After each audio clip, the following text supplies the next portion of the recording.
Hey, this is Kyle Strom, the co-creator of Spread, and you're listening to Southern Fried Geekery. 1, 2,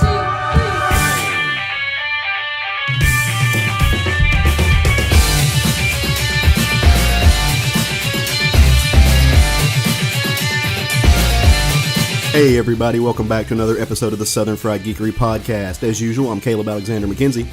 I'm Craig Lance, and you know how hard it was to not interrupt you during your countdown? Take number 5. I'm Sean. And I'm Jerry. And we're back, guys. Hope everybody had a great week. For those of you who are new to the podcast, we are the Southern Fried Geekery podcast. Every week we get around the table on Sunday morning. We chat about things going on in geek world. We talk about some comics. We talk about some manga, some anime, some this and that, some of the other. We interrupt each other. That's fun. That's always great. As we do. No big deal. So we have a few different types of shows. As if you've been listening to the new format, you know.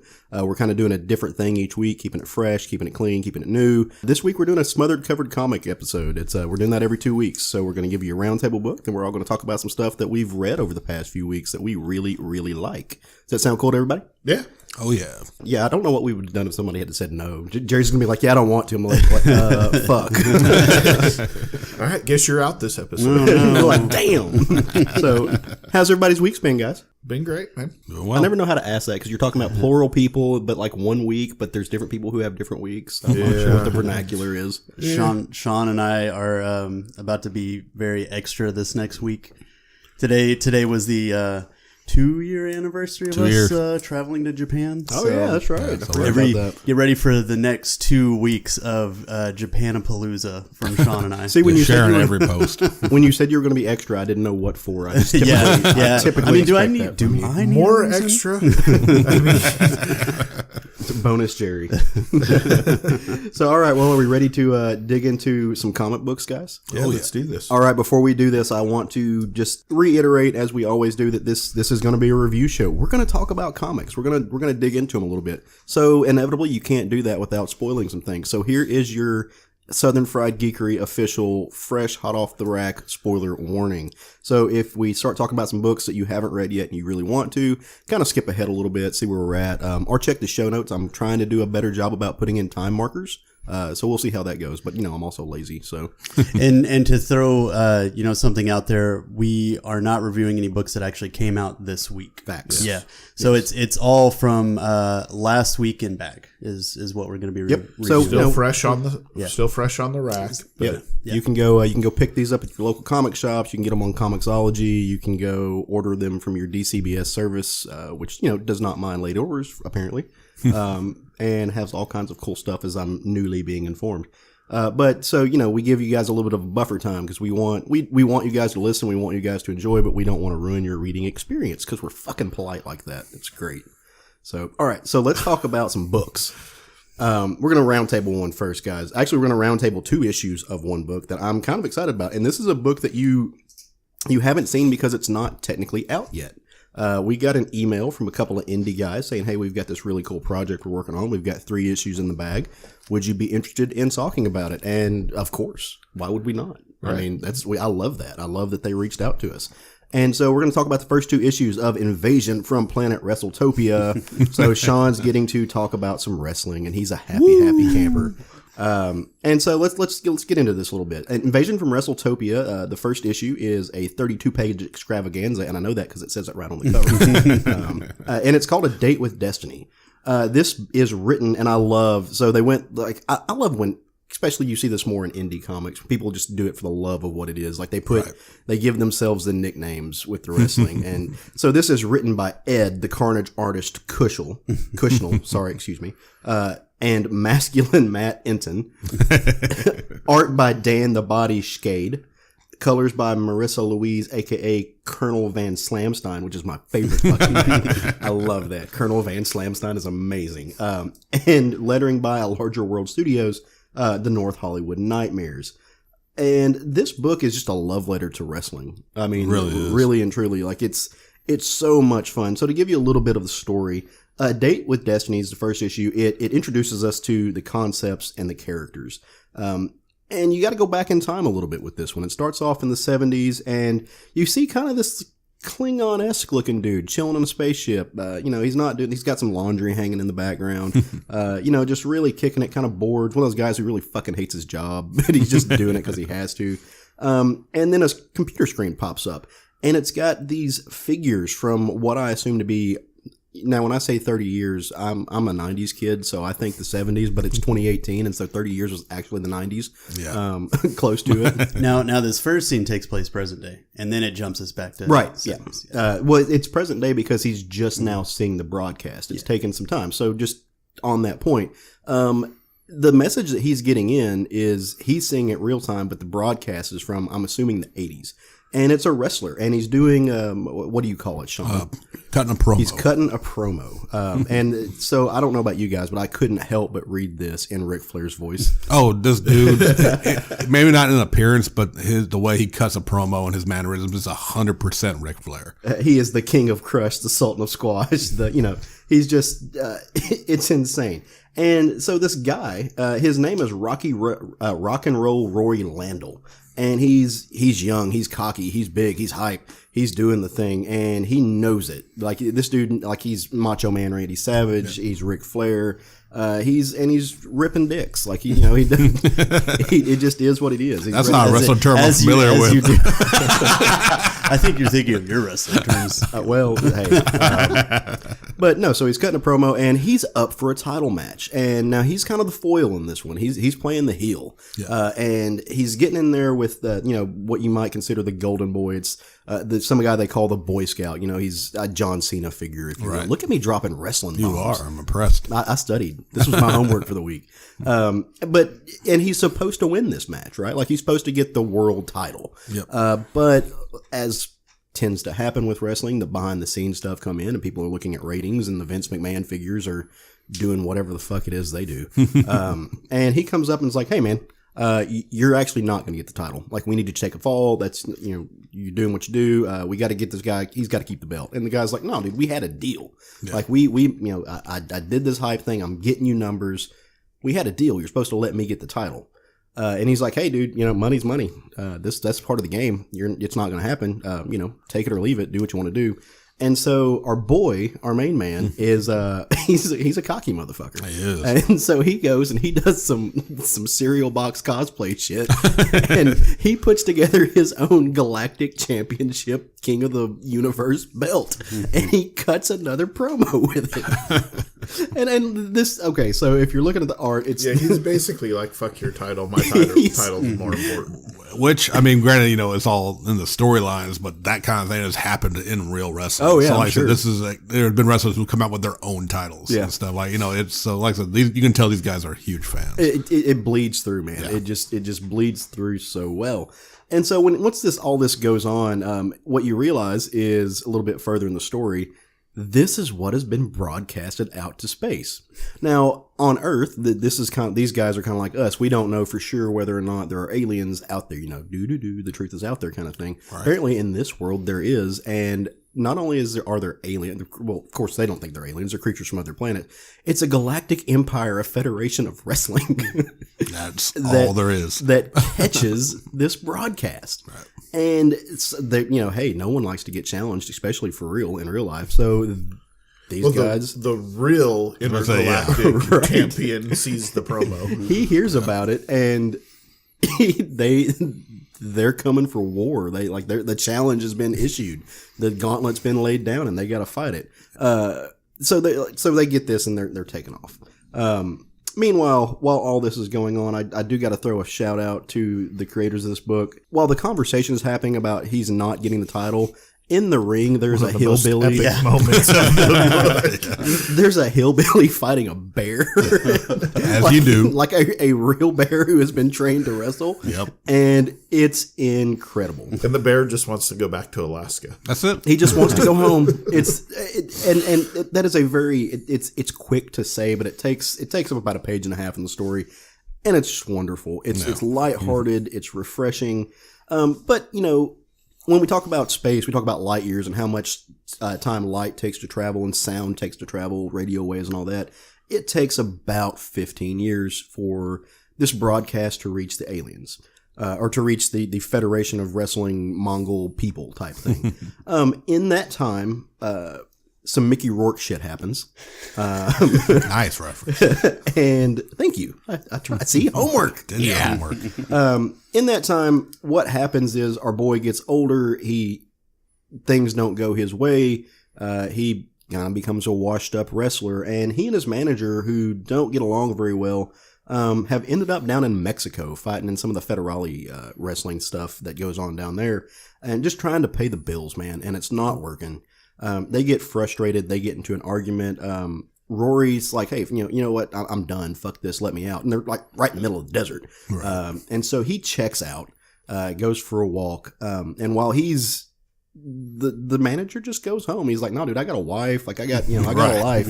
I got stuff I got to go. Like you can get drunk out here with the cactuses if you want to. Like I got to get home because my wife's going to beat the shit out of me if I don't. And hey, like respect. I mean, like we all get that. Right. And so they go home, and that's when the alien or these extraterrestrials show up and are like, hey, like we got your broadcast. Like we like, what did you call yourself? I heard you've been talking shit. Yeah, like it's time. It's go time, bro. Right. Like ring the bell. Let's do this.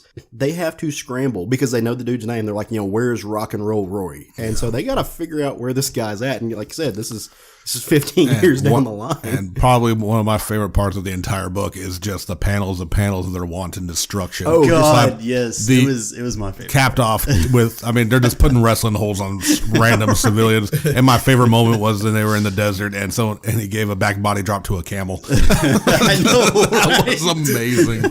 They were just beating the shit out of everyone. They're taking no prisoners.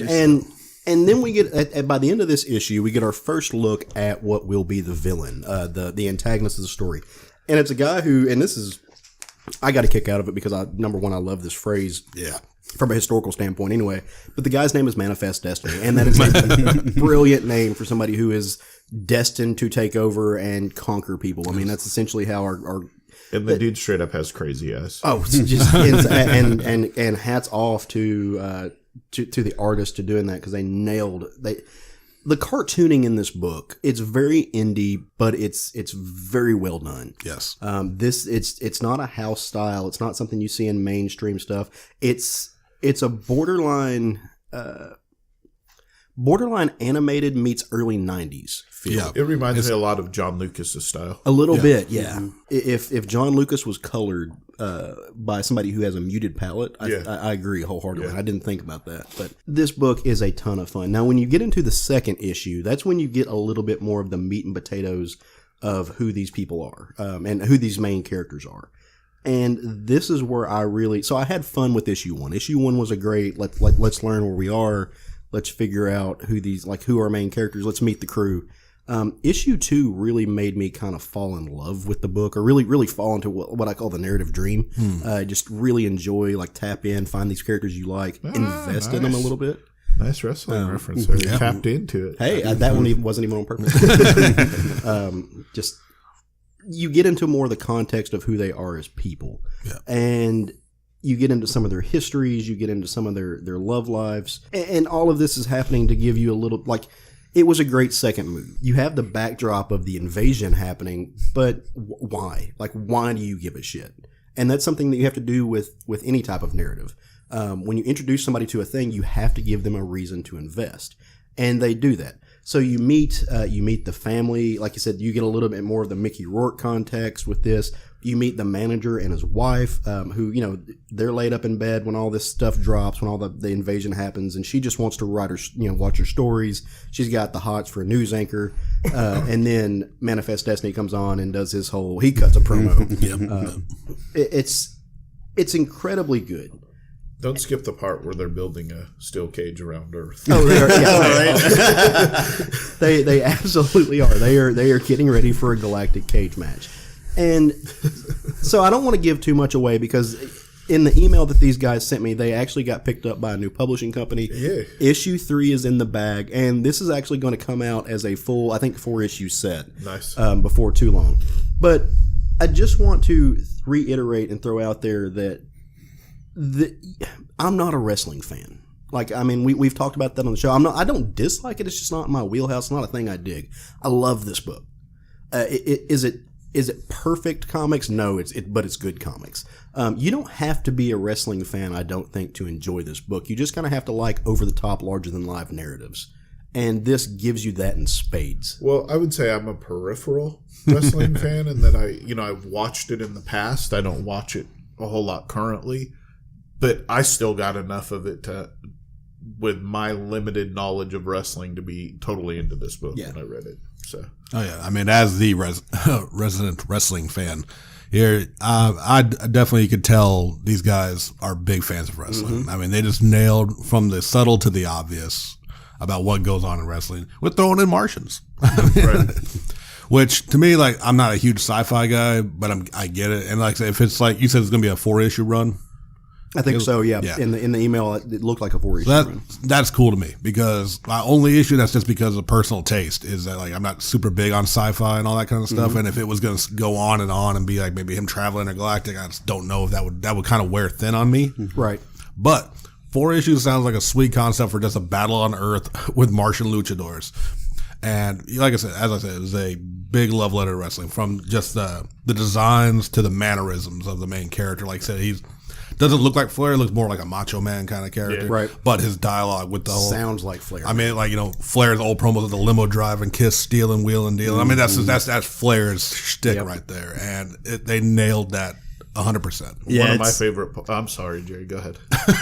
You had your turn, Craig. We have the round Give table. me a second, Craig. We'll come back around to Craig. No, that was one of the things that I really liked about the dialogue in the book, is you could easily put a voice to it. Yeah. Just based on how they're talking and everything. If you've ever watched any wrestling at all, like it's in your head.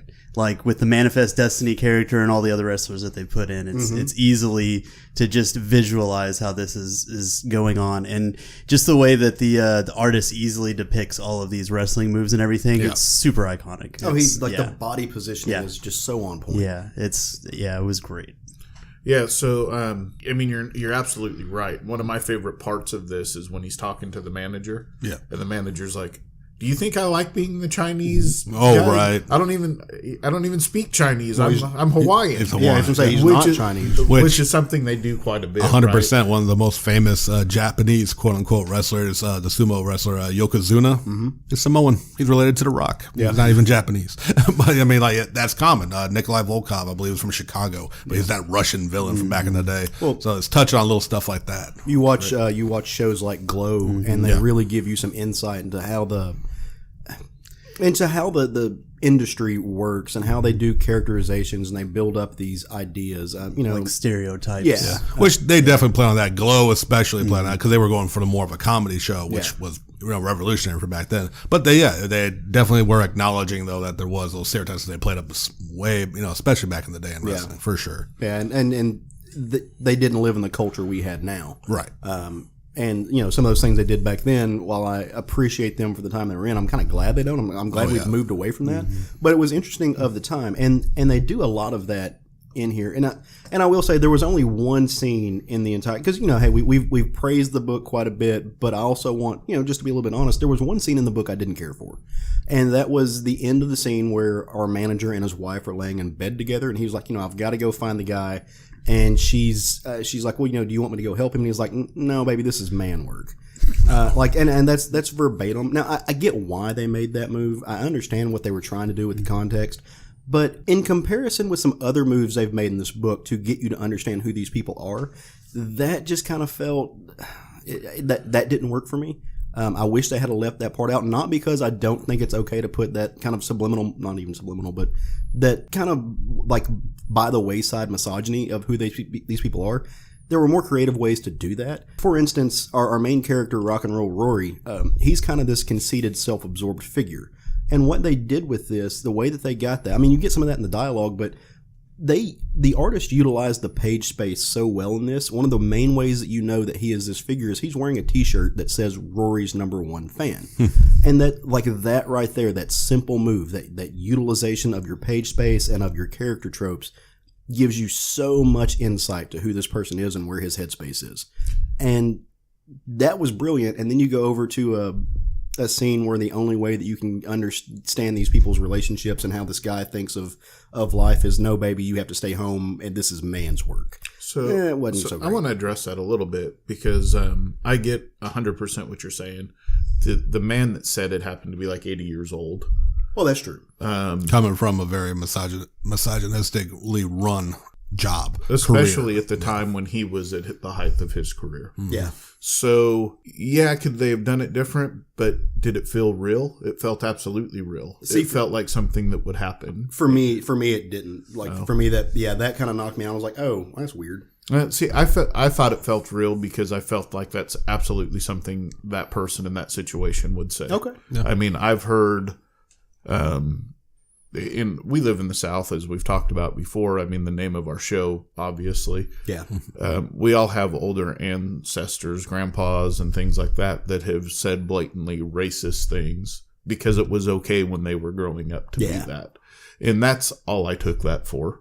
Yeah. To do it differently, to me, would have taken it out of the book because then it would have been not feeling real because it wouldn't have felt like what that man would have said in that situation. Yeah. So I agree with Craig. Although I definitely see your point. That's fair. For sure. Yeah. I understand your point though 100%, especially in today's way comic books are getting put out there, especially on independent publications who want to run that whole thing as their shtick. Yeah. So I get that, how it would rub you the wrong way. Like I said, so I understand how someone, and a reviewer may also see it like that. So there's nothing wrong with addressing that for sure. Yeah. To me, as a wrestling fan, especially knowledge of the history in wrestling, it absolutely sounds like what someone from that time period would have said even now. No, for sure. What I think, I'm not saying that like the concept upset me or anything, or that I don't think this character would be that way. That's the only time that the actual written dialogue felt amateurish to me. Okay. Like that's what I'm like. The way it was phrasing and the timing of when it was said. That's the only time where I felt like, oh, like when I'm reading the rest of this book, I'm like, okay, this is a book that can be put out by Boom Studios. Right. This is a book that can be put out by some of these smaller Aftershock if they wanted to do something like this. That sentence was the only time where I was reading this where I felt like, oh, okay, like this is backyard wrestling. Right. This is somebody who like that was the only time it took me out. Okay. Gotcha. So and it was just the way it was phrased, the letter, like the actual dialogue itself. Right. Because we read books with bad dialogue all the time. I love Savage Dragon, sir. Hey, I'm not calling folks out. That was the only time in the book that it really hit me. I was like, oh, that they could have. I see what you're saying. I understand what you're saying. Yeah, for sure. But I'm excited about this book, man. I really want to see what these guys do with it. Like I said, it's miniseries. It's just been picked up by Starburns Industry Press, which I've never heard of. I need to look up. And the issues are going to be republished soon, along with a third, which they've got in the bag. I don't know if they're releasing this digitally. I don't know if they're releasing this through Diamond. I would think so. I hope so. I hope so. But we are definitely going to tag them in the show notes. Tag them on the Facebook. Let them know.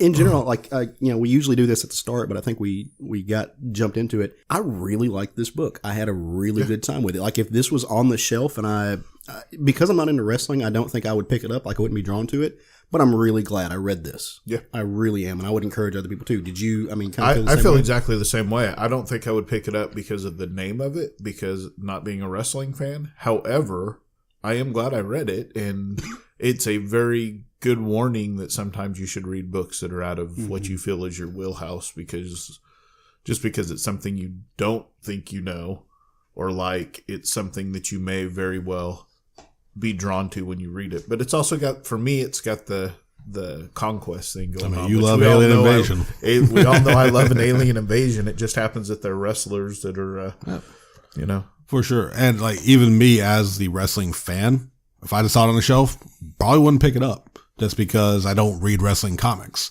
as much as I love the sport and the history of it all. Just kind of like with horror movies. I don't really read horror comics, but I'm glad I read this because it is taking wrestling in an interesting direction. And I'm really glad to see that I was fully prepared to come in here expecting me to be the only one who appreciated any of this. Thank you, Caleb, for doing homework. Yeah. And Greg, like I said, I know you already casual fan, filthy casual, as some people would call you. I would say I used to be a wrestling For fan, sure. and I just don't pay attention to it much. I am a fan by association. Yes. Through osmosis, Jerry loves While things. I may not have been as successful as Jerry getting everyone he knows reading One Piece. I have tried to get Jerry, who likes watching other people in tights flip around and beat up people on Power Rangers. But I can't get him to watch a fucking pro wrestling match. He's easily got a good Stockholm syndrome going on for wrestling. I tried. Well, it's just always funny to me because there is such a big crossover, not only between the fandoms of comics and wrestling, but just between the storylines. I'm one of those people that I don't think every comic needs to be told through another medium. I don't think that every comic should be a movie or a television show. In general, though, the over-the-topness and the action-packed thematics of wrestling are some of the only times that comic book tropes really, really come through and work cinematically. Oh, absolutely. And that's what's funny. And even though I'm not a fan, but like I remember, what I call the glory days. I guess it'd be the Attitude Era. But you've got guys like Rey Mysterio that were absolutely, or I guess Rey Mysterio Jr. Excuse me, that were superheroes come to life. You had the Hardy Boys, which were basically the fucking early days of Image Comics in real, like, Yeah. And you see these storylines. You know, the Undertaker when he had his cult following, The Ministry. yeah, the Ministry. That was the darkness and stuff like that. Mm-hmm. Those storylines they could have been and easily, in a way, were comics. Yeah, I mean, it's used often in wrestling that they call them real life superheroes. Yeah. Because they go out there, there's no green screen, there's no wires hooked up to them. They fly across a ring. While it may be a performance, they battle good. It's the battle of good and evil. You know, I mean, you have guys that are like just towers above people. So they look like, they're larger than life and like legitimately larger than anyone you know in your life. So, I mean, yeah, there's a definite, crossover with comics, and a lot of wrestling fans are comic book fans. So yeah, I love the book. Well, and one thing that wrestling does a lot of, we were talking about stereotypes earlier. One of their tropes is that they take, you said Undertaker, and this made me think about it. They take something that's viewed of negatively and they make them the face, and then they take the positive version of that and they make them the heel. Oh yeah, yeah. I mean, Undertaker's mostly been a face throughout his career, right? No. He started off as a heel. He starts off as a heel. For some reason, a mortician and the embalming guy decided to go beat the shit out of people with an urn. But he has gone face before, even while still being that same character, which is the beauty of wrestling, is that it is like same character, but just someone hates that guy more, so you become the good guy. But a good example, like I think what you were getting to, is what's happening right now. A wrestler called Daniel Bryan is the current champion on SmackDown, and he's a bad guy because he's vegan and environmental friendly, and he yells at people for eating meat and littering and polluting, which is a good cause, but he's being a dick about it. Wait, and it works so well. Is this the guy that had the clip being passed around where he's basically screaming at Vince McMahon for being a baby boomer and how they ruined the goddamn world? Yes. I love that. He's guy. gone so far as to throw the leather-bound, golden, gem-studded championship belt in the trash recycling bin, and brought out his eco-friendly wooden and like rucksack material. Like, he made an environmental friendly wrestling belt. It's amazing. I just saw the image of that last night. Yes. That's hilarious. So when I watched wrestling, Undertaker was always a face when I watched. Okay, it. yeah, So yeah. I maybe mean, he's not gone throughout back his and forth. career. He's so gone when back and when I watched it heavily, he was a face, which was kind of a twist on the same thing you're talking about, which is what this book is going to do. They're taking the arrogant guy, he plays a heel, but he's going to have to turn face to beat the aliens. Oh, absolutely. So, I mean, it's anyways. Yeah, for sure. I mean, which very much is a wrestling. Is trope. wrestling. Yeah. Like, you take like The Rock, arguably best known for is shit talking, and you go like, well, was he a heel or a face at the time? The answer is probably yes, because he started off getting booed because no one really liked him. Then he started cutting mean promos on the audience, and they slowly grew to like him. Then finally they hated insert heel here, and he becomes a babyface. So all you need in wrestling to go from heel to babyface is a greater threat. And that's exactly what this book is doing. Or good writing. Excellent writing in this book. I think in general, I want to just tell the guys again, if they have if they have any more stuff like this they want talked about on the show, or if you are an indie creator that has something, or maybe not an indie creator, maybe you're doing work for some of the bigger publishers and you want people to talk about your work, send us an email. We would love if you have a project that you were working on. We would love to review it on the show. We try to be kind of a fair minded about things, and we just really enjoy comics. So send us your stuff. We would love to read it. You can do that. We have our email at southernfriedgeekery@gmail.com. You can reach out to us on Facebook. We're on there. We have an awesome group that's always on and popping. Really been going crazy lately. I'm having a lot of fun with it. Yeah, been great. We're on Twitter and Instagram. We're at SFG Podcast on both of those. So good times. Come find us. Yeah, it's good stuff.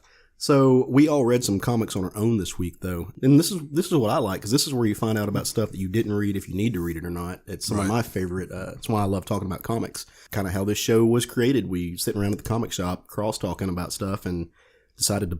For some reason, we should record ourselves, and I still can't figure that one out. I blame Craig. Completely Craig's fault. So, Sean, what'd you read this week, brother? Well, my book for this week is Avengers number 13. And this book was pretty awesome for me because, they've been hinting throughout this Avengers run, and I'm not sure about other books. Y'all read a lot more than I do about the Avengers from 1 million BC.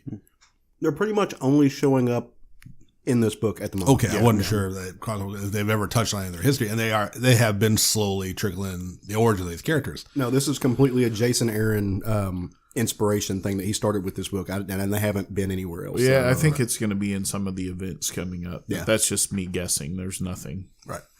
Oh, yeah. And this one dives into the Iron Fist of 1 million BC.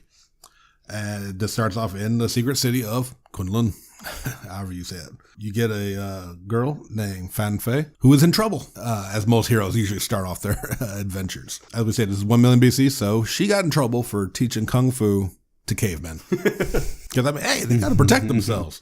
And she's getting yelled at by, I've never read an issue of Iron Fist. I just know that everyone who's ever in Kuehnel are assholes. And they cause trouble. And right away, it starts off with her getting yelled at by a guy wearing a semi-Captain American hood. I don't know this guy. I don't know if anyone knows this is the normal look to the leader of Kuehnel. He's just one of the there's different kind of tribes. There's the dragon, and there's different kind of tribes. The different types of martial arts. And then there's one guy that's usually in charge of the entire thing. Gotcha. So they're in every 50 years or whatever. I can't remember the amount of time, but it all remerges, and they have the battle for Iron Fist. Right. But this is what leads up to that. So gotcha. I just like that this guy just stood out a lot. Having I think he's he's superhero mask. Their current super leader. Right. But so she's in trouble for teaching cavemen kung fu so they can survive out there. Very Bruce Lee-ish. Very Bruce Lee, which he got in trouble with a lot of martial art masters for teaching white people kung fu. They didn't like that. What happens is she's getting ready for her punishment, but first they bring in all the cavemen and kick them over an edge, saying they're going to feed them to the dragons. This is Sparta. I mean, that's one way to solve a problem. As you do. This is Sparta.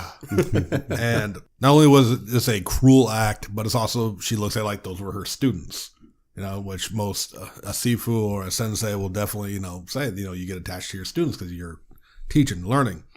So she gets pissed, even though she is chained up, and just breaks the chains. And at this point, she's just a martial artist. She hasn't got the Iron Fist. Or anything. At this point, there has never been an Iron Fist. Oh, true. Even better point. Yeah, it doesn't exist. Yeah. And she breaks the chains and starts kicking. And I'm talking in true Kung Fu glory. That's the little nod about this. Every time she attacks, it says the name of the strike, which is just in a video game or a kung fu flick where they're just screaming out, Mantis Fist Punch. It's something that happened. It's a trope in the Iron Fist comics. Have they been doing that? Okay. And like I said, that's a nod to the old days. Yeah, usually when he does a strike, it tells you what the strike is. Which, I just love, from Lightning Serpent Sidekick to Mother Tiger Knuckles of Rage. It's just some good stuff. And she beats up her guards and leaps into the pit where her students follow, just basically accepting her. She had no intention of escaping because they were fed to a dragon. So what does she want to do? What any of us would do in this situation? You want to go punch a motherfucking dragon. And that's exactly what she does. Leaps into the flames, sees the dragon, flips over it, and lands the double hammer fist of exquisite doom. Mm-hmm. And see a bloody burst come from the back of the dragon. It is a legit dragon down there. Oh, yeah. This isn't a metaphor. Like, there is a dragon. It's not a dragon, it's the dragon. It is the dragon. And she hits him with the double fist, and you see her hand smoking. And she's surprised that she did not die because, like, there's no reason that should have worked, but it did. And that was kind of amazing. Cut to them, like, well, the dragon couldn't kill her, so we can't fucking do it. Let's just, what do you do best? Exile. So they throw a 15-year-old girl out into the snowy wilderness to survive. Cut to her getting encountered with her first, the wolves trying to pick off what they think is an easy target. Cut to the next page. She's wearing a cloak made of wolf fur, covered in blood. And then cut years ahead where she is in the look, if you've seen her in the early issue with the shaved head, long ponytail. Right. And the clothes, she is fighting a pack of mountain gorillas. There's something. They're like 8 men or something like that, right? I don't know if they're supposed to be like, the early 8 man or just straight up, just some gorillas, one of whose head is exploding thanks to the Krakatoa face exploder punch. Which actually, that's a reference because that was the island that the X-Men were on and fought in Giant Size #1. Yeah, it's the sentient. Krakatoa. Krakatoa? Okay. It's the sentient island. Yeah. Oh, Yeah. nice. I didn't know catch that. it when I was reading that, but yeah. Nice. Very cool. And then we get into some nice, in my mind, I read it as a biblical analogy. It is absolutely. She's at her campfire after fighting off all those gorillas, and a snake comes out the flames. Yep. And it's a snake talking to a woman in the early gardens of life. And the snake is talking because it's Mephisto, who the devil in snake form talking to us, because basically say it's Eve. Like, not a non too subtle thing of him trying to, and he's trying to manipulate her. Like, you have power. You can do this for your own thing. You know, you can basically, kind of what was it, by conquering them instead of teaching, it was by ruling, Iron Fist, Queen of the Monkeys, which is not a good sell pitch from Mephisto. Not his best work, in my mind. Hey, it was early, literally. It was early on. Yeah, I mean, there was only like 5 people that could speak at this It's point. true. So. the guy had just invented lying. Yeah, he's getting his feet wet. I get it. Well, I chuckled at that. Like, that's your big sell point, Queen of the Monkeys.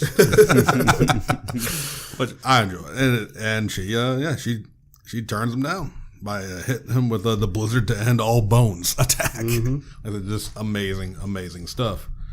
And proceeds to show her kind of still going through the rest of the time, fighting more of this guerrilla tribe, I guess, like you said, or early 8 man, going through there and then she gets into the leader, who does. We're gonna call him Gargilla, because that's what he yells. Like, kind of a Hawthorne situation. We just call him what he's yelling all the time. Who has a giant crystal pillar, and it turns into be a kind of a legit foe at first. She takes him down too. She thinks that's kind of the end, until one gorilla, led by Mephisto into a cave, finds a purple glowing stone. So, earliest appearance of an Infinity Stone. That's power, right? It's power. Yeah. That is power. And Mephisto mad that he got turned down from trying to let her be Queen of the Monkeys. So in turn, he gives power to the strongest ape, who then shows up for a rematch with Iron Fist. Now half his body is crystallized, purple crystal, showing that he has the power of stone. Or the stone of power. I mean, we live in Arkansas, so we know what it's like when people find crystal in caves and come out acting crazy. Yeah. We caught that reference, Jason. We understand. We get it, bro. And with just a great line, though, with No doubt. seeing him come in with fire in his eye that seemed familiar and a power that was damn near infinite. I like that. That's great. And then you see him just punch the gorilla punch the ground, and it gets a name, Power Stone Punch, and it's just a huge explosion aura of purple, as we know from the Power Stone is wont to do. And he's pretty damn impressive. It's like even the Iron Fist is taken aback by it until they do fist to fist punch, which I think is the first time she truly unleashes, I think, the strength of the Iron Fist into it, and it causes a huge explosion which sends her flying. His hand is smoking but still intact, but she takes defeat. Yeah, she is taken down by that, and which kind of leads her back to Kuehnel, where it seems like she's they kind of bandaged her up. They found her, or she managed to crawl back. But anyway, she has it back in there, and Captain America Kuehnel man is there, like, admit you're wrong, apologize. We'll let you back in. We understand that you got the Iron Fist, hey, buddy, come on back in. She's like, fuck that. I'm going to go find some boys of my own. You see her wandering off into the sunset with the vision of the Avengers from 1 million BC in the sky.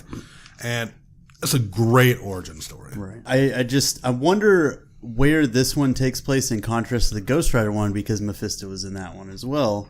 He was the one so he's kind of... I think they're concurrent. I think they're happening... kind of around the same time. Hit 1 million BC. Yeah. It's all like, obviously Mephisto is like the unifying force that bring them together. Yeah, it's like how Loki brought the original Avengers together. Mephisto is kind of bringing this one together. Jason Aaron playing with the legend of the original Avengers and some of these original icons of the Marvel Universe. So I read this as well, and I really did love it. The entire thing was a lot of fun. The only thing I can say, and it's not really a negative, it's just a story choice thing. I'm getting to the point now in Marvel Comics where I'm really tired of seeing the Infinity Stones. Because they're everywhere. And I get it, with the cinematic thing, it's really popular right now. Everybody is tapping into that. You've got Infinity Wars, you've got Infinity whatever's happening. I'm just getting tired of seeing the Infinity stuff. Like, I would have rather seen more on the page of Xiao Lao the dragon. Right. And the process of channeling the Chi, because I don't even know if Chi was mentioned but once in this book. Right. Yeah. And giving the Iron Fist. So it's not my only criticism is not a criticism of what is actually on the page. It's a criticism of what I think could have been. And that's the only thing I can say. Other than that, I love what Jason's doing with these characters. And the art in that book. It's Andrea Sorrentino. Yeah. And is just, he doesn't show up in Marvel very much. I mean, the guy's busy, and you get some of the amazing layouts in this book. It's just incredible. Oh, yeah. That's why he was my favorite artist of last year. It's just stunning. Completely agree. This, the panel layout to the art to the capturing the martial art moves, it was phenomenally drawn. I mean, it's what he does. Yeah. So, I absolutely love this book too, for a lot of the reasons that everybody's already talked about. You talked about Loki getting the original Avengers together. Loki got this form of the Avengers together too. So it's been, Jason Aaron's definitely comparing Loki to Mephisto for a reason. I'm sure we're going to find out eventually. There's a reason why we've been seeing all these tales from the very first issue started with 1 million BC Avengers. So there is a reason we're seeing all of this, other than to have really cool backstories for some of our favorite totems in Marvel history. Yeah. So I can't wait to see what Jason Aaron does with the story throughout time. I'm having a lot of fun with it. Well, Craig, while you got the floor, man, keep going. What did you read this week, dude? So speaking of things that we're really tired of in Marvel, I'm going to talk about Superior Spider-Man, which it was issue number 2. Christos Gage, I always say his name wrong, is the writer on it. Mike Hawthorne did pencils. Wade Von Grawbadger. Victor Olazaba did the inking, and Jordi Belair did the colors. And if any of you have a problem with the way Craig just said your name, feel free to come on our podcast and fight us about it. And I'm 100% sure I mispronounced at least 2 of those. So, those of you that knew me when the last, or volume 1 of Superior Spider-Man came out, knew I had a love-hate relationship for it. Right. Because I absolutely loved the story, but I hated not having Peter Parker around. So now we fast forward a few years. We've had clones. We've had the Spider-Verse, and Doc Ock has had access to the Weaver's technology from Spider-Verse, and has combined his DNA with Peter's DNA and made what he believes to be the perfect clone. So he is a combination of his assumed best parts and Peter's best parts from when he was in Peter's consciousness. Like, the perfect clone body came from the clone conspiracy, right? And then he was using the Weavers to transfer his consciousness into. It was the Inheritors. Yeah, the Inheritors, not the Weavers. Sorry. So they basically had that thing of like, he died in the first issue, and then all of a sudden popped up as a clone. Right. But those have since been destroyed since Spider-Geddon. Right. He doesn't have clone bodies anymore, but he still has the body he was in, but he doesn't have access to it because he doesn't have superpowers. He's got his super genius that he's always had, and he's got the technology that he invents, So what he was doing is he would go fight these criminals knowing he was going to die, but he could transfer his consciousness to a new body. So that was all taken care of in the last Spider-Verse. Yeah. He's taken a new name, and he's a professor at Horizon University in California. And who happens to work there? Well, Anna Maria, his girlfriend, that he left Peter's body so that Peter could save her because he knew Peter could and he couldn't. So she, of course, sees right through him and knows it's him, and she's going to turn him in. That gets us through the first book to issue 2. We're right at the end of issue 1. We have Terex, a former Herald of Galactus, showing up, and she's like, okay, I'll call and turn you in later. Go fight him. So he goes out, and of course he's fighting, and he's getting his ass kicked, and you think, what the hell's going on? But he's got a plan, and of course it's over arrogant and over convoluted because it's Doc Ock, and that's what he does. Yeah, he's got a wonderful plan, but it's only going to work if X, Y, and Z happen, and he's only on A, B, and C. So he hollers to her because he's got his spider bots out in some so anyways, he communicates to her, and he's like, I need your help. And she helps him, and this kind of wondrous thing happens at the end where he takes the power cosmic, and now he has the power cosmic because we don't have fucking enough people in Marvel currently with the power cosmic. You get the power cosmic. You get the power cosmic. So it's both wonderful and annoying, but I'm going to go with wonderful because I don't think it's something that's going to stick with him. Definitely not. Fair enough. Yeah. I think this is something that's just there for this story. He's going to beat the guy. He's going to lose his powers back. It's just, I don't think he's going to be Silver Surfer, Superior Spider-Man. I don't believe that. So now let's.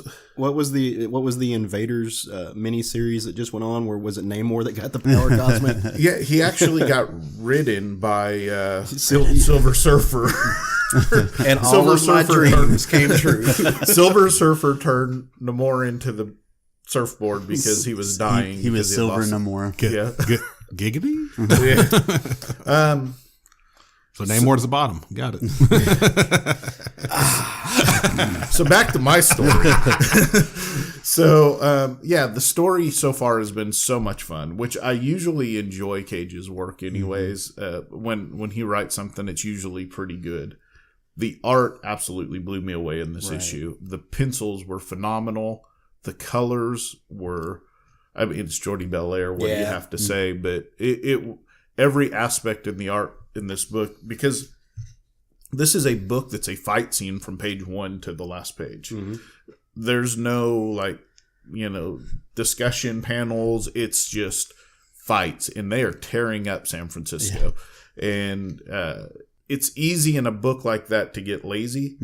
In like we saw in a book that we talked about last week, in reuse stuff. None of that, I didn't catch any of that if it happened, but it was just beautiful work. And it's easy sometimes for the inkers to, when you have a different inker than you have a penciler, they will, kind of saturate. None of that happened in this book. It was just... That's good to hear. Yeah, for the art alone, this book was worth reading. And then, you have Doc Ock with the power cosmic. It was great. I've been liking it. Like, out of the things that have spawned from Spider-Geddon, I'm honestly probably enjoying this the most. They did Ghost Spider, which is Spider-Gwen's new thing, but her first 3 issues were in and about Spider-Geddon, and then they still haven't left Spider-Geddon, so I'm waiting for hers to actually pick up for its own thing. But Superior Spider-Man's been great. In the first issue, he stops this heist going on from these like E-list villains or whatever in San Francisco, and pretty much what he does, instead of like turning them in or like fucking them up, because like whenever he was in Peter Parker's body, he fucking wrecked people. Like he maimed the shit out of them. Instead, he was like, you're gonna work for me now, and you're gonna be my people on the street, Well, there's henchmen now. Yeah. So in this issue, look at me. Yeah. Look at me. I am your captain now. So like, one of them is kind of like this sort of Frankensteinish character. I think his name's like Digger. It's or something Gravedigger. Like that. Yeah, Gravedigger. So in this issue, they run in and they're like, we're here to help or whatever. He called for backup or something. Terrax immediately chops this guy in half and they're like, we're leaving now. And they grab both of his pieces. He's like, just sew me back together. I'll be okay. Yeah, and then they just kind of leave and they don't come back. Store and get some yarn and I'll be fine.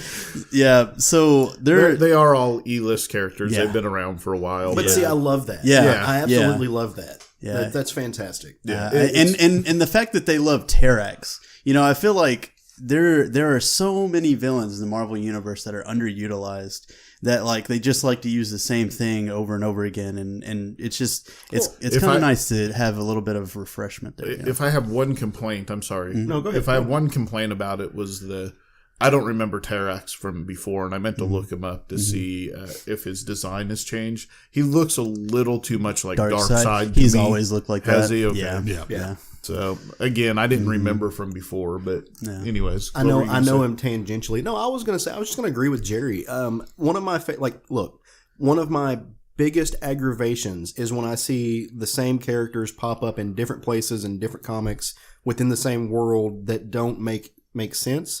And you know, we talked about this with the X-Men, how you have so much going on. Like in one book, Sabretooth is reformed and he's doing good things. In another book, he's an asshole supervillain murdering people. Or Omega Red's dead, or he's alive. And you have A-listers, B-listers, C-listers. You have F-listers, or create new characters. Well, either way, you can. I love to see when you use these characters that don't pop up that often. Or in DC, you get Kite Man.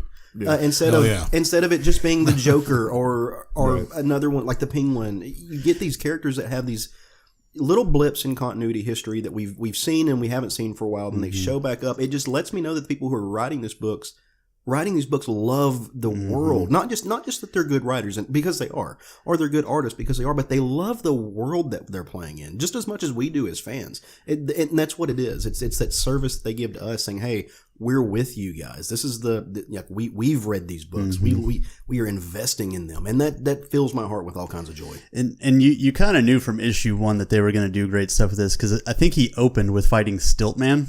Yeah. So I mean. Yeah, what more can you say? Stiltman, and then he has this henchman of like really F-list villains. Yeah, and so what you have right now in Marvel is you have you have a influx of superheroes going to the West Coast because you have Avengers West Coast, and you now have Superior Spider-Man out there. And both of those books, they're doing the same thing. They're using these, MODOK, but the rest of them are pretty much non-A-list villains. Right. They're randomly, very sparingly used villains. And it's like, okay, well, they're kind of explaining, well, they haven't been being used because they said, fuck the East Coast where all the superheroes are. We're going to go to the West Coast. And now you have some superheroes showing up on the West Coast, which makes total fucking sense. Yeah. But both of these books are amazing for the same reason because they're doing similar things. Yeah, and they've tried that a little bit before in the past, and it's never stuck. And I really like that it's actually working this time because West Coast Avengers has a long run, but Bendis sent Moon Knight to LA for a while. We had Tony Stark go there as Iron Man a couple of years ago, and he was like alcoholic. The Punisher murdered half of Oakland. That was kind of amazing. No, it was. That was one of my favorite Punisher runs. It's an often, I think, overlooked, but an easy way to kind of refresh a character, even if it's only temporary, to taking them out of their usual hometown, take them out New York, send them to California. Something as simple as that, you can turn into a road trip. You can turn into just new and things that are out of their element. It's a easy thing to do. I don't think it's done enough. So like you said, when Superior Spider-Man leaving New York, going to California, that's fucking great. Well, and again, it's a good way to explain because if you were a non-ultra powered, you're a C-level power supervillain. Why the fuck are you going to stay in New York? Right. It'd be like setting up shop in Metropolis. You just wouldn't do it. You're just not needed. And that was one of the things that I really liked about that Scarlet Spider series. Yeah. They had him in New Arizona? Vegas. Oh, yeah. And it's kind of cool because he actually, Spider-Man, he actually mentions the West Coast Avengers at one time and, refers to them as dolts. Yeah. And how he can't depend on them to handle this Terrax problem. And that's why he went out to fight them. But the cool thing about California that's different from New York is it's fucking gigantic. So you could easily have these characters be in the same state and never see each other easily. The West Coast Avengers are in Los Angeles, which is in the southern part of California, and he's in San Francisco, which is the middle part of California, which is about a 4-hour drive if you were making that drive. At one point weren't the X-Men camping out on like Alcatraz or something? Didn't they have their base? They did. Yeah. It was somewhere in San Francisco. It was like an island off there. It may not have been Alcatraz specifically, but it was like an island. It was the M asteroid. Yeah, it was Magneto's asteroid that had crashed in. Absolutely. And somewhere between all there is the Runaways, hide out in a little cave from the Lost Boys. Yeah. So and again, they're not fighting A-list characters. They're fighting. They're dealing with their own shit. But isn't Robbie Reyes from California? I believe that honestly can't remember, because I know like most of the time you see him or he's interacted with other characters, it's been characters based out of New York. Okay. So I'm not 100%. But I think he is out of there's a lot going on the West Coast, man. It's the place to be. It's great because we're getting to see characters we don't get to see all the time, and we're getting to see characters fight characters we don't get to see all the time. And just before we move on, it's kind of a meta thing because if you look at what's happening, you look at where the creators are now. Yeah. The creators, like DC's office is in California. I can't remember where it's at. DC's office is close to LA now. It's in Burbank. That is LA. Marvel still has an office in New York, but their main office is in LA now. Half the people who are writing comics live in Portland. And so there's been this migration, and that's what it's neat because there's this literal migration from the East Coast to the West Coast creatively. And half the people who are writing comics right now are also writing the shows you're watching on TV. And where do they live? And so that's why you're going to see it more and more. Right. Yeah. It was great. I look forward to reading more of Superior. There's people that are tied to New York that should remain in New York. Peter Parker should always be a New York superhero. The Fantastic Four should always be in New York. Yeah, it's just nice to have a reason for like this thing's happening where the Avengers, they're on the other side of the fucking continent. Well, for me, it makes sense that somebody like Tony Stark is on the West Coast because he would be totally in Malibu in my mind. Or the Google and Facebook and Twitter offices, all the tech stuff is over there. So, it would make sense that certain heroes would be migrating to the West Coast for sure. So, Little Rock needs a hero. They had one whenever they did Initiative. I think it was like the armadillo or something like that. Yeah. Of course he was. I don't even remember. It was fucking hilarious. I'm just happy it wasn't a Razorback. Did they? There is a character called Razorback. I thought that's what they were going to do. It might have been because I know they mapped out a lot of the 50-state initiative. We'll Google it later. What'd you read this week, Jerry? So I read a book. I actually mentioned it last week. Guardians of the Galaxy. I've only maybe mentioned it a couple times to you guys in passing a little bit. So it's here. It's finally here. I've been talking about it for probably the last 6 months or so. Donny Cates, Geoff Shaw, my boys from the Thanos run that I loved, that actually I think was the first thing I talked about on the show. And then they are also joined by, is that Marte Gracia? That sounds right. I'm not. Okay. The colorist, Marte Gracia. So they popped up in a preview for the second issue a while back. I'm just going to start off with this and the whole question on the cover was who's going to be the next Thanos, and I think Craig and I said the same thing. Well, Thanos isn't like a position or anything like that. He's not a totem. Yeah, he's a character. So I was like, what are they doing? But it's Donny Cates, and we know that we could trust Donny Cates. So where we open up is there's a character narrating that thing in space is just absolute garbage right now. It's like shit, and I think a lot of that is due to Thanos' death in Infinity Wars. Like, there's just absolute chaos. And Donny Cates does this really good thing occasionally, and I know he did it in Venom, where he'll show scenes from different events and different things that have been happening in the Marvel continuity. So you see stuff that happened in Guardians of the Galaxy. You see the scene that happened in Death of the Inhumans. There's war going on between Kree and Shi'ar. You see, it looks like Odin sitting on his throne from Avengers. And they bring us to this headquarters that's called the Sanctuary, and it's not where you go to admit your crimes and try to get, absolved like they have in DC. Instead, it was called Sanctuary, right? Yes. Yeah. Yeah. So they're basically having this huge meeting, and the person that's giving the speech is Eros, also known as Star Fox, Thanos' brother. And he's gathered some of like the biggest heavy hitters in Marvel Cosmic.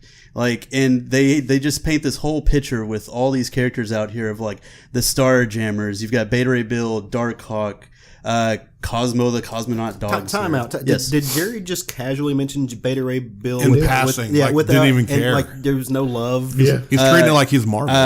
One of David's favorite. What was it?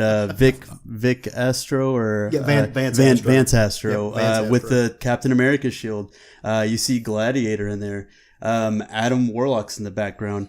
Vance Astro did it in Captain America. So anyway, the reason he's gathered them all here is to hear basically the last will and testament of Thanos. And he's basically like this, like, how Thanos loves to give speeches and stuff like that. And he's pretty much addressing all of his enemies. And he's like, since I doubt any of, these people could take me out, and I'm going out on my own terms, and that's the only way I'm going to be with, Lady Death. He pretty much says that he's got a backup plan if he dies, and his taken measures to have my consciousness uploaded and implanted into the mind of another upon my untimely death, which is fucking terrifying, and everybody is aghast at it, and that's basically what he leaves them with.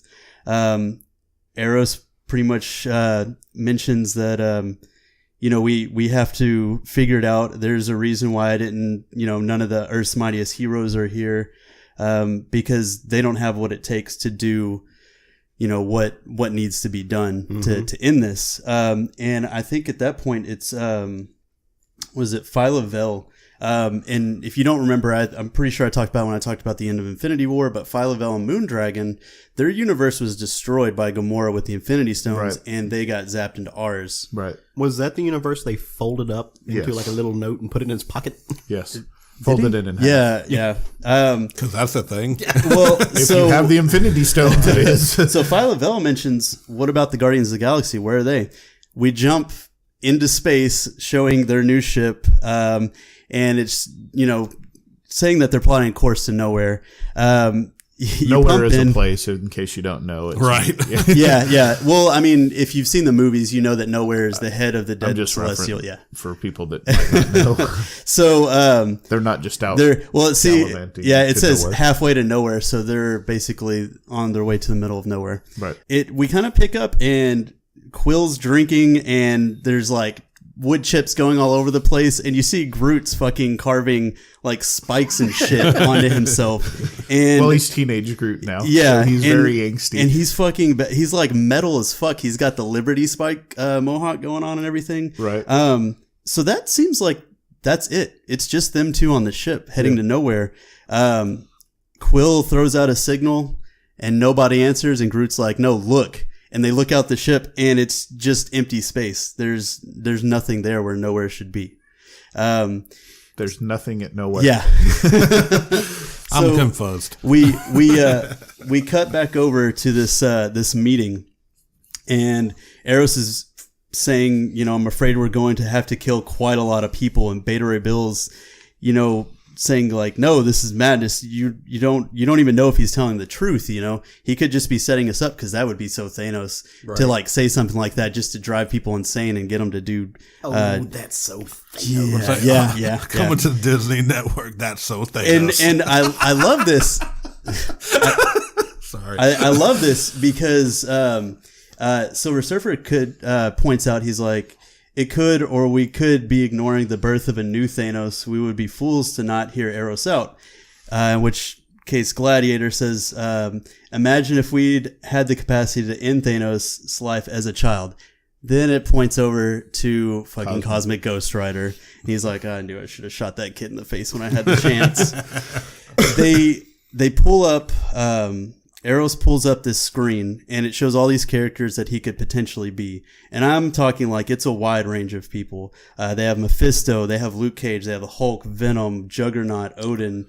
But he's like, for now, we have to kill one person, and it's Gamora. And from the end of Infinity War, we know that she was zapped off somewhere by Adam Warlock. And, you know, I don't even think he knows. I think he just like, you know, trusted in the stones to send her on her way of her destiny. So I'm sure we're going to find out at some point what happens here. And Cosmic Ghost Rider he pops in and he's like, well, for all we know, it could be somebody in this very room, because that would be so like Thanos to watch, you know, us all freak out over who it could be. And it looks like they're about to like all start fighting each other, and then something approaches, and it's the fucking it's the head of the Celestial. It's nowhere. Apparently it got stolen, and they knew about this meeting place, and whoever is in it is here to get the body of Thanos. And all these crazy powerful people are, you know, scrambling to stop this from happening. Turns out it's the Black Order.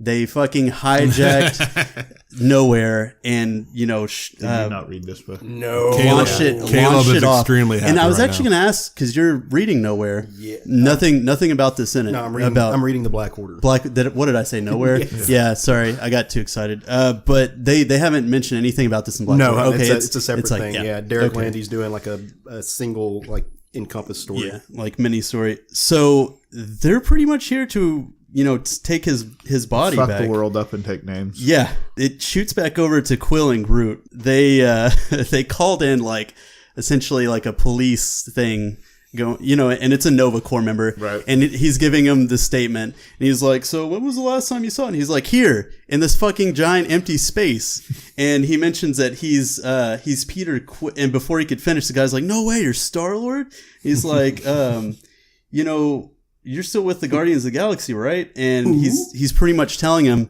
that like Drax is dead, Gamora is a villain, and I don't know, I guess Groot is Groot. And then he's like, what about the little guy, Rocket? And they don't really want to talk about it. So, and I don't remember anything happening. So the two biggest questions are, when did Groot learn how to talk, and what happened to Rocket? Which, I mean, if you read the other, you know when Groot learned how to talk, but we don't know why yet. Yeah. So they're pretty much talking, and he's like, "Oh, is this the Milano?" You know, and he mentions that it's called the Rider, and he's like, "Oh, it's named after Richard Rider, you know, Nova." And he's like, "No, Winona." And he's like, "What?" And he's like, "Anyway, about this current situation, you know."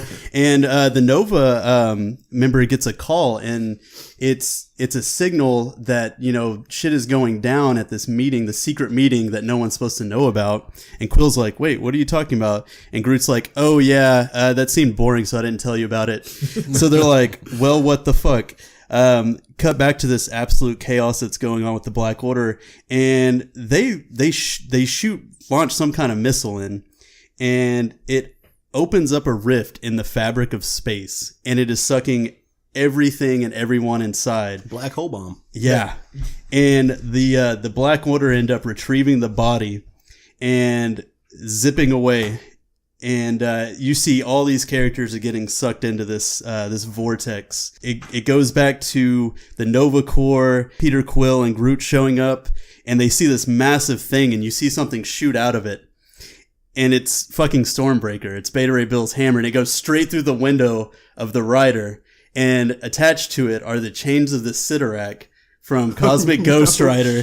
And they're like, you know, what happened? What's this? They're like, oh, fuck, you know, because the windows are busted open. He's like, clock in and grab the chain, Groot. I think we just fell into a rescue mission. And they're like, you know, thrusters at max speed, blasting them back, trying to pull this out. And who is attached to it but Beta Ray Bill holding Phyla-Vell, Moondragon, with Cosmic Ghost Rider on the back. They pull them all in, and the Nova Corps goes in, and they're like, okay, thanks for saving him. Now we've got questions for him. And Quill's like, well, no, we've got special permissions and you can't, question it. And they're like, well, yeah, that's just whenever it's part of your crew or whatever. He's like, oh, yeah, well, then. And then Ghost Rider's like, no, wait, I don't want to be. And then Guardians of the Galaxy. And that's, Nice. They pretty much get thrown into this. They've been doing this thing that I really love in comics lately, and it's in basically your end credit scene that you get in movies.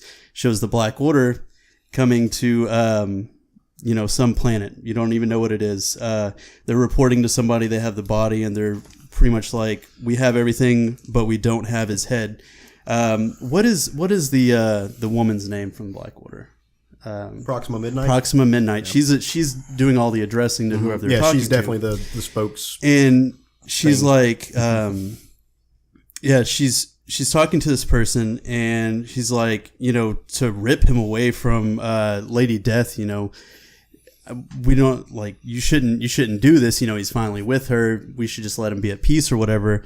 And they're like, not even you should defy death. And then it shows who he's talking to, and it's Hela, goddess of death. Oh. So Donny Cates is working on some shit here. Now, I do want to point out that on the cover, they did their thing where, every day of a week they revealed, people that were in that big silhouette. So the characters that we don't have all the characters that are on the cover. Darkhawk wasn't in the group. I don't think, Adam Warlock wasn't, Nova wasn't, which I can't even remember. Have they done anything with Richard Rider? Yeah, he's back. Okay. He actually just showed up in the, and spoilers for this, in the Black Order comic.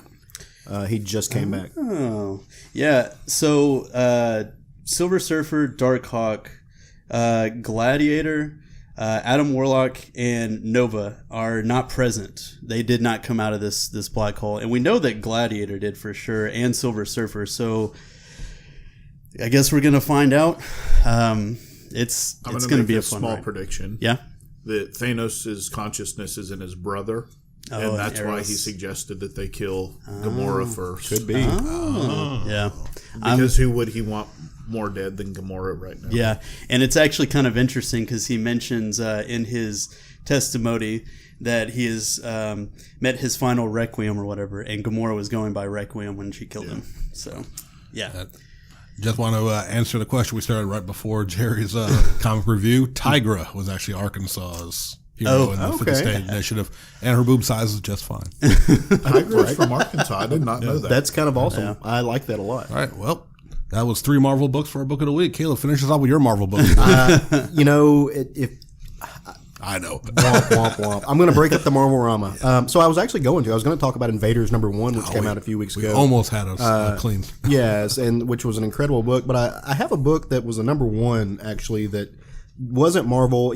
I talk about Marvel a lot because that's kind of like, I'm a Marvel guy. It's like Marvel's killing it right now. It would be no surprise if all 4 of us picked a Marvel book. Absolutely not a surprise, and it would be very easy to do. But as you were talking about earlier, like, I'm trying to branch out my wheelhouse. I'm trying to read more comics. I'm trying to read less, like, not read less, but I'm trying to read more comics that aren't superhero comics. Right. Yeah. More horror stuff, more love stories, just to really. There's a lot of good stuff out there that's not superhero. Absolutely. Our friend Rick, our friend Rod Hedrick, he doesn't read superhero stuff at all, and he spends, he reads a lot of comics. Yeah.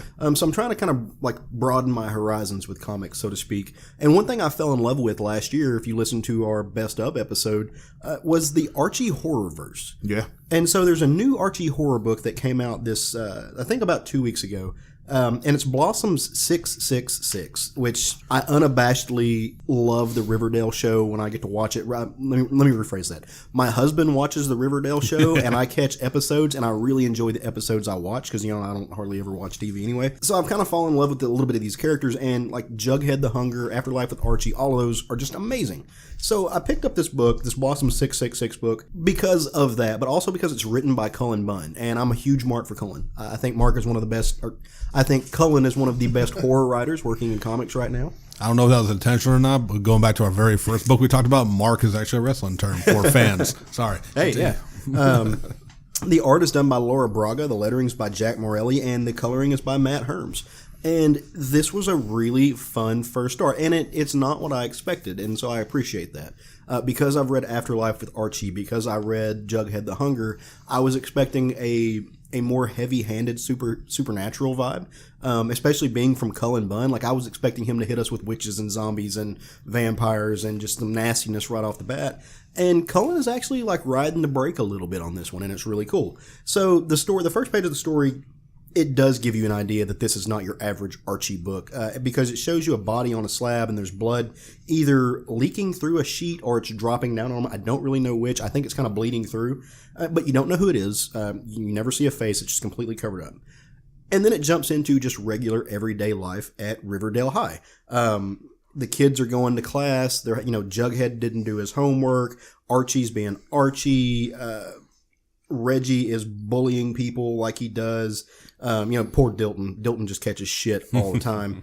And all of these things are happening. And then you see your main focal characters come in, and it's the Blossom twins. And Cheryl, I just got to, like, Laura Bragga, I love watching her draw these characters. She does such a great job with the animation.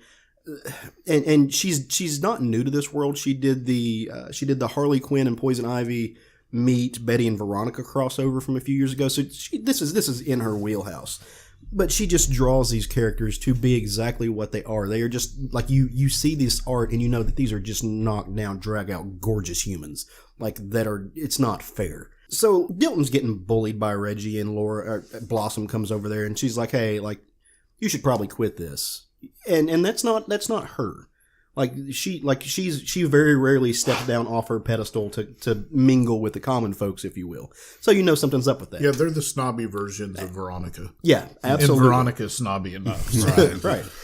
And then her brother's kind of doing the same thing. Like I said, Jughead's having some issues with his homework. He missed an assignment. He's trying to beg for it. And the teacher's just like, "No, you're going to catch a 0, dude. There's nothing I can do." And so he steps in. He's like, "Come on. I can vouch for him." These are not I saw moves. the dog eat his homework. Well, actually, it was the computer crash. But he does actually mention that, Hot Dog could have eaten my homework. These are not something they do. So something's a little weird here. They're getting on people's good sides, and they're inviting people to a party. Again, it's very... This is not what they do. So something's up. The duo go home. They're doing normal going home stuff, but you're starting to see Cullen and Laura drop little hints at something besides the fact that these characters are acting abnormal if you know them. An apple appears out of nowhere. A little bit later in the book, the brother takes a bite out of the apple and worms come out of it. It's just kind of like you're starting to get these little horror tropes, these supernatural elements. Well, they go home, and their parents are in the basement doing some witchcraft, like you do. And as they're preparing for this party, what you're starting to see is this idea of there being kind of a Lovecraftian theme to the book. The whole purpose of this party is inevitably for one of the kids to do something, I'm assuming a sacrifice of some sort, to rend the veil between the worlds and to invite darkness into the planet. And they're competing. And that is a trope that happens in Archie. Like, these two are constantly, like, if you read the Archie books, the Blossoms have this weird incestuous relationship. Like, there's always this uncomfortable closeness between a brother and a sister. And this book plays on that a little bit, but they're competing to see who is going to be the one to, make mommy and daddy proud. And, all hell, the apocalypse is going to start. At the end of the book, you see a character that, we're not supposed to necessarily like, but they're tied to a tree, and some bad things are going to happen to them. And you don't know why. Or, well, you know why, but I'm not going to tell you who's doing it, who's not doing it, because you should go check out this book. Issue 2, I'm really looking forward to, because I really and fully expect it to just hit the horror hard. I think Cullen, like I said, he rode the brakes a little bit on this one. Because he did this really cool thing where he didn't go all in, this still largely feels like Riverdale. There are parts of this book that he really played up the innocence of the classic Archie tropes. And I appreciate that, because like I said, some of the other books, you just go full bore into the horror. Right. On this one, he made you wait. He laced in the original Archie ideology into the book. And did a really good job with it. And that's not something that I'm personally used to seeing Cullen do. Right. Like, it's really weird seeing Cullen write actual wholesome characters. Because Cullen's characters are always flawed or demonic or something. And he's writing these characters that, other than the Blossoms, are not that. They're the Archie kids, you know. Betty and Veronica are vying over the attention of Archie, and all of this is done. And I should say the issue is called Truth or Dare, because they're playing this Truth or Dare game. And you see the Blossoms, they're just maniacal as fuck, because they're trying to find out who their marks are. Go back to that word, who their mark. Like they're asking, who do you think is prettier, Archie, Betty, or Veronica? Hey, Moose, have you ever thought about killing anybody? If you could go back and be one person, who would it be? Trying to figure out the psychology of these characters, because they've got some. Yeah, the Truth or Dare game was was probably my favorite part of this book, and it was a couple of there was a lot. It was a good book, but yeah. I'm ready for issue 2. I felt like this issue was a little slow. I would have liked it to get into the meat and potatoes a little quicker, but all in all, it's still a good book. Yeah. And I'm really ready to see. We've seen Afterlife with Archie, what happens with zombies. We've seen with Jughead the Hunger, werewolves, and a little bit of vampires and stuff like that. We got Vampironica. You've got Vampironica. Sabrina. And you've got Sabrina, which is witchcraft. One level of witchcraft. I'm really ready to see what's going on with this, because I think it's witchcraft meets Lovecraft. I think it's witchcraft meets... Sabrina's witchcraft is, of course, Satanist witchcraft. Right. She doesn't follow that, but yes, that's what's happening. I think this is going to be full head-on. They're embracing the witchcraft, the satanic witchcraft. Well, see, I think these are humans. These are not, like in Sabrina in the Archie world. They're human witches, but I think it still is that they're breaking the rules. Whereas Sabrina is breaking the rules, where she won't follow the Dark Lord. Right. They're going to break the rules, where they are going head on into it. And really makes you want a for the next season of Sabrina to kind of cross over into some of this. I think we're going to see some of that sort of stuff. I think it'll be interesting how they tie everything together, because you could totally have everything they've done end up in Sabrina. Yeah.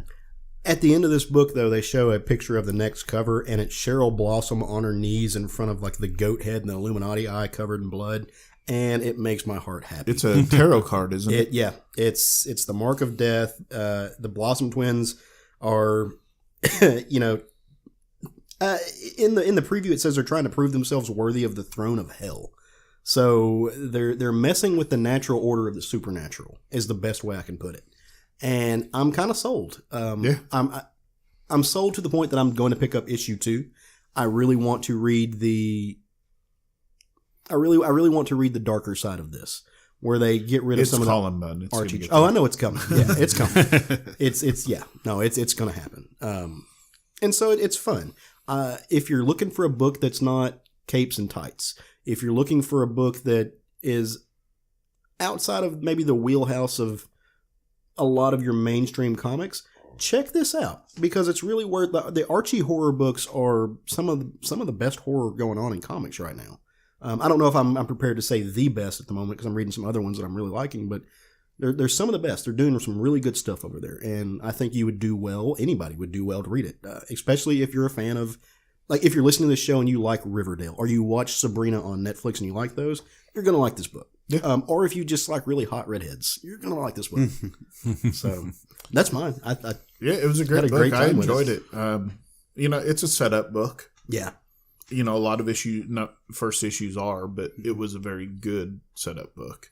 It opened a lot of doors potentially, and Cullen Bunn's going to take us through the ones he wants to, but it's going.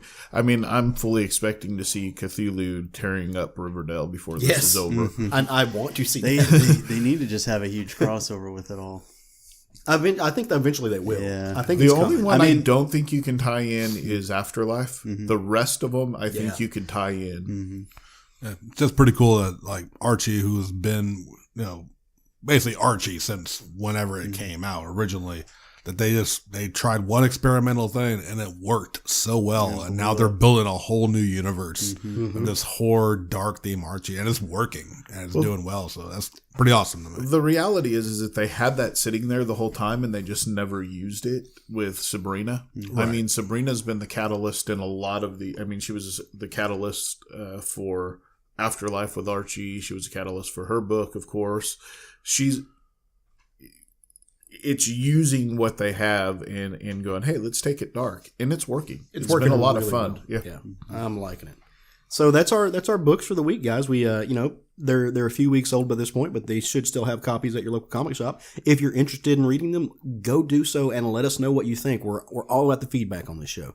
We really want to know what you guys are reading. If we've suggested something that you're really into, let us know, because that's like, I love that. There's no better feeling than getting an email or a message on Facebook saying, hey, I listened to episode so-and-so and you talked about this book and I went out and picked it up and now it's my favorite comic. That's why we talk about them. that's right. That's the whole point, because we like to share that joy. Speaking of sharing joy, the publishers are going to share some with us again Wednesday, because it's New Comic Book Day. It's my favorite day of the week. It's the high hole nerdy holiday. So if you're listening to this show and you're not a Wednesday warrior and you don't know what we're talking about, every Wednesday, new comics drop at your local comic book shop, or on Comixology. I think they wait till Wednesday to release them all as well. That's when you pick up the new books for the week. So there's new stuff coming out. As always, we're interested to see what hits the shelves and kind of figure out what we're going to talk about. And this week is no different. So, Craig, what are you reading this week, brother? Yeah, I actually have two. I'm going to say one of them, and then if the other one doesn't get mentioned, I'll come back to it. Grant Morrison and Liam Sharp on Green Lantern issue number 4 comes out this week. And I'm just waiting to see what kind of crazy new Green Lantern he gives us. Because every issue we've had some bizarre new, the dude that spoke in Volcano and Broccoli Head. And I mean, so I'm just kind of waiting to see what crazy new Green Lantern alien species he gives us. Or old one he brings back. Yeah. It's a few months off, but the Green Lantern solicit in the new Previews magazine really caught my eye. Adam Strange? Yeah, really caught my eye. And I'm not a Green Lantern person. Yeah. So and that's the second time he's been referenced in DC lately. Yeah. So it makes sense that I think there was a reference to him in the last issue, to be honest. I think he showed up in the last issue. Yeah. I'm trying to rack my brain. He's the Morrison kind of weird. yeah. It would make sense that he would show up in a space cop drama. Mm-hmm. So, all right. Well, I am going to grab. I'm taking it a little bit of fun and a little bit of adventure, and going back to the superhero tropes. Adventures of the SuperSons number 7 comes out this next week. I love the SuperSons. What Peter J. Tomasi did with those characters is a lot of fun. This arc has been really, really great. This where they have kind of these alien child analogs of the villains that you see on Earth, who have come in and kind of wreck shop. There for a minute, you got to see Jonathan break into Red and Blue Superboy. And that was cool. It's just really playing into the tropes of these characters. I love it. are you caught up on Superman? On Superman, no. Okay. Well, oh, I know what's happening. No, I realize. You know what's going on? Yes. With Superboy? Yes. Okay. For those of you that don't know, Superboy is now a 14, teenager. yeah, 14 or instead 15 now. Okay. He went through a wormhole while he was in space with Grandpa. Which is cool because, I mean, Superboy's been missing in the universe. And, we just read a book not too long ago where Superboy, was it Superboy Prime came back? Superman Prime. Was it? No, it was New 52 Superman. Okay. Yeah, because he popped up in Sideways. Well, which one was it that came back in Young Justice? It was Superboy. That was Superboy, not Prime, but that was the Superboy with the leather jacket. Yeah. The 90s. Connor. Yeah. So he came back. So it's good to see these Superboy characters getting some love again. Anyway, this arc has been a whole lot of fun, and I'm curious to see what they're going to do with it. So that's mine. I'm looking forward to Avengers number 14 coming out next week. The War of the Vampires begins is what the solicit starts, and you can't help but love that. Mm-hmm. Looks like Transylvania is burning as the vampire civil war throws the world into chaos. The mysterious Shadow Colonel and his squad of undead revolutionaries have one burning question on their murderous minds: where is Dracula? And did the Avengers find him first? Well, the Lord of the Damned be friend or foe. So we know we just had Blade show up, and Morbius has been popping up in Marvel again. So yeah, I would like to see Dracula written consistently in Marvel. That's been a thing. He's a good guy. He's a bad guy. I mean, didn't Deadpool kill him? I was going to say the last time I saw him was in Deadpool, and I wasn't crazy about that arc. Yeah, I'm pretty sure Logan killed him. I mean, it's Dracula. It's what happens. So, I just would like to see them come up with a consistent theme for Dracula in their books. Honestly, I keep forgetting Dracula is a character in the Marvel. I always think of Morbius when I think of Dracula. But I forget he's actually in the Marvel. And it's crazy because, he has big main bad guy, Potential. Chutzpah. Yeah, but they just don't really use him to his full potential. I seem like We need sometimes.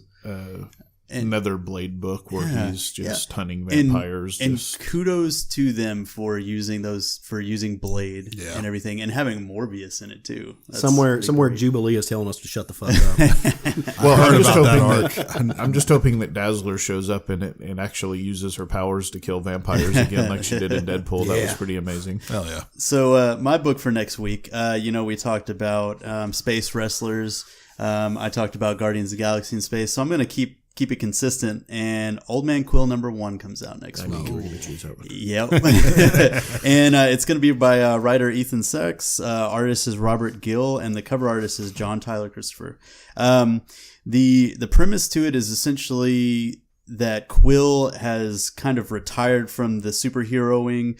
He's taken his father's throne as Emperor of Spartax. Things aren't great for him, though. It seems like he's got a lot of regrets, and they're going to do a getting the band back together for one last heist with the Guardians of the Galaxy. And with how they handled Old Man Hawkeye, I'm all in. It's going to be interesting to see this timeline take place in space. I'm sure they're probably going to hit Earth at some point. I, of course, look forward to that issue where you see where everything went fucking wrong for him. But yeah, that's gonna be my book for next week. I'm super excited. I do want to give an honorable mention to Daredevil #1. Yeah. Comes out Yes. next week, which That- is Zdarsky's run on it. You so. thought I was gonna mention it? I wasn't sure, so I Yeah. didn't want to take it from you if you did. Young Justice 2 comes out next week It too, does. right? Yeah. It does, along with a whole lot of other good stuff that we're Yeah. looking forward to. Get down to your comic book store and buy some comics, people. So a lot of us, for those of you who follow us on Facebook or Instagram, you'll see us post pictures of what we like when we pick up our books for the week, or we'll post panels of books that we're really enjoying. So if you're curious about some other stuff that we grabbed that we're not talking about on the show, check out our pull lists. We've got them there for you to see. It's let us know if we're like there's some crossover going on. Or, we try to talk about books that we enjoy, but that you guys might like to hear about. So if you see something that any of us are reading that you're like, hey, it'd be super cool to hear you guys talk about this because you haven't yet, let us know. That's that's what we're here for. For sure. We're here for you. It's public. It's a public service. We're kind of saintly. We are. So is that we good guys? Ready to bring this thing home? Oh, yeah. We are. All right. Well, guys, we really thank you for spending the last hour and a half or so with us, talking about some comics, talking about the pop culture world that we know and love. If you've enjoyed the show, and we really, really hope you have, go give us a rating and review on iTunes or wherever you download your podcast from.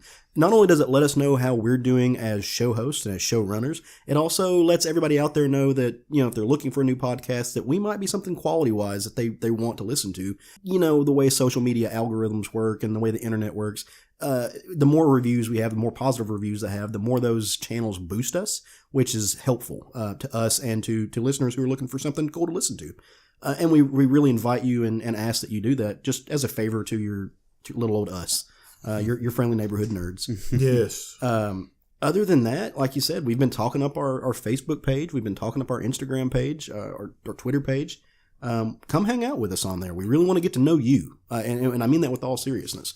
I check our Libsyn feed and it shows us across the world where people are listening to our podcast at. We're based out of Arkansas.